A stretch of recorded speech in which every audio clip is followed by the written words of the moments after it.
It's a common belief that professional players have more of an advantage when it comes to escaping the law.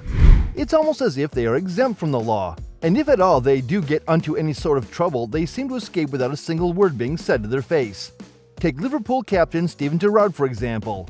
He was involved in an altercation at a nightclub that left him facing assault charges. His convictions were more than enough to end his glory days and put him behind bars for a good amount of time. But it's no surprise that Gerrard got off unscathed, and somehow his actions were almost justified because he was a professional footballer. But that's not what today's video is about. We're about to take a look at 10 footballers who were actually made to pay for their wrongdoings. Alright, let's get started. Number 1. James Cotterill. The footballer advantage cycle was broken when Cotterill was imprisoned for an incident that occurred on the pitch. While playing for Barrow in an FA Cup game in 2006, Cotterill hit Sean Rigg of Bristol Rovers. Rigg had to use a teaspoon to eat and a straw to drink due to the shot's double fracture of his jaw. The English FA suspended Cotterill from all football activities until March 2007 after the event, which was broadcast on Match of the Day that evening in England. Cotterill admitted to grievous bodily injury in January 2007 and was given a 4-month prison term. Just a few weeks later, in February, he would be freed, but not before being placed under house arrest and required to wear an ankle bracelet while inside his residence. 2. Stig Tofting.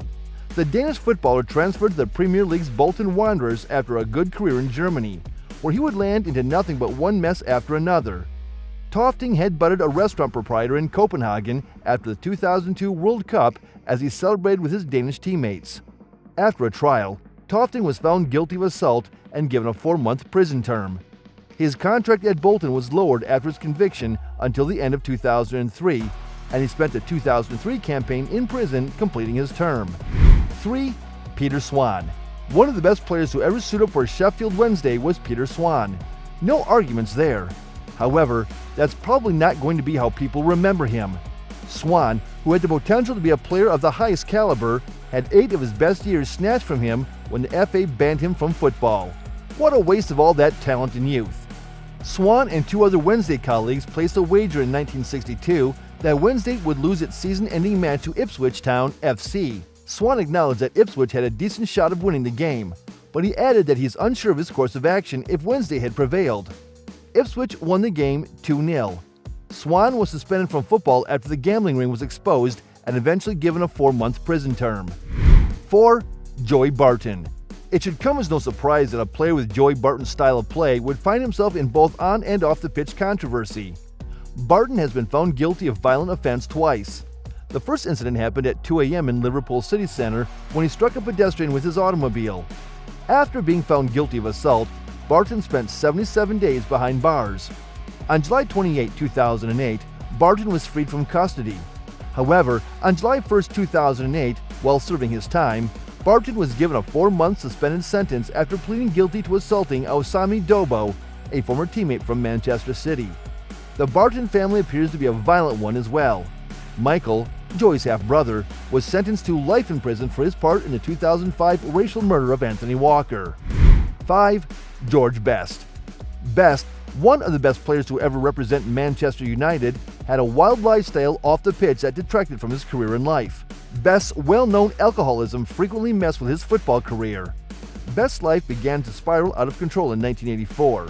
He spent some time in jail after being found guilty of drunk driving, assaulting a police officer, and not even showing up for his bail. But Best's wild lifestyle finally did get the best of him. His alcoholism took over his life until it finally took his life. The footballer passed away, dying a sorrowful death in 2005 at the young age of 59. 6.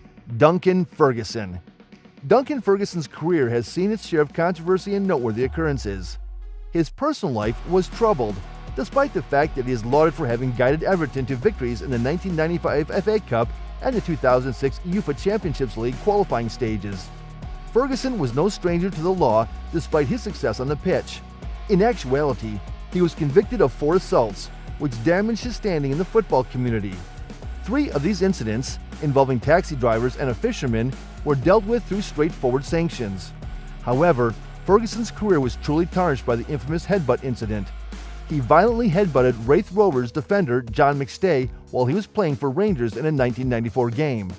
Ferguson was given a 3-month prison term despite the fact that the confrontation took place on the playing field and was subject to the full power of the law. In addition to damaging Ferguson's reputation as a football player, this episode had a big effect on his personal life. It serves as a reminder that even the most accomplished athletes are subject to the law and that their deeds may result in severe repercussions. Regardless of all the troubles he faced in his past, many people in Liverpool still have great memories of Ferguson because of what he did to help Everton succeed. But his legacy also serves as a sobering reminder of how bad behavior off the field can eclipse even the greatest successes there. Number 7. Jan Molby. The Liverpool defender was jailed for drunk driving and lost 3 months of the 1988-89 season. Earlier that year, Molby had a drunken automobile accident in front of a Liverpool nightclub. Although his punishment was not until October, Liverpool made the decision to support their player. He was immediately reinserted into the first team after his release from prison until he missed March due to an injury. He assisted Liverpool in capturing their 18th league championship the following year. 8. Tony Adams. The outstanding Arsenal defender battled alcoholism throughout his whole career. When Adams smashed his automobile into a wall close to his residence in May 1990, this finally caught up with him. He was discovered to be 27 times over the permitted limit after testing. Adams was given a 4-month prison term in December, but he was freed in February before the end of his term. In the middle of the 1990s, Adams openly acknowledged that he had a drinking issue and started seeking therapy to start his recovery. 9. Mickey Thomas. When Thomas became embroiled in a network of unlawful activities, his once promising career as a rising star on the Welsh football scene came to an abrupt end. We can safely assume that his thing at Wrexham was a far cry from the kind of prominence any footballer would desire. Thomas's collapse began when he decided to forge currency, a risky activity that ultimately led him to engage in money laundering. However, he wasn't acting alone. Thomas enlisted unwitting trainees from Wrexham to assist him in the bizarre scheme of laundering the criminal funds. It's difficult to imagine Thomas's thoughts as he engaged in such unlawful acts while still pursuing his football career. He might have assumed he was above the law or that he could get away with it. But as we now know, he was ultimately apprehended and imprisoned for 18 months. 10. Lee Hughes.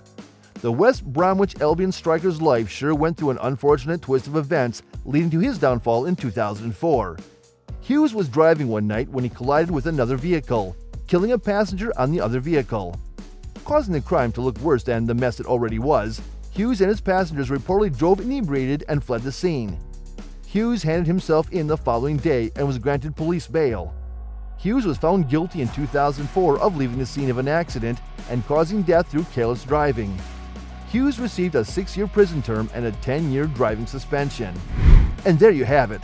Looks like the law does apply to professional athletes as well, huh? What are your opinions on this? Feel free to let us know in the comments section down below.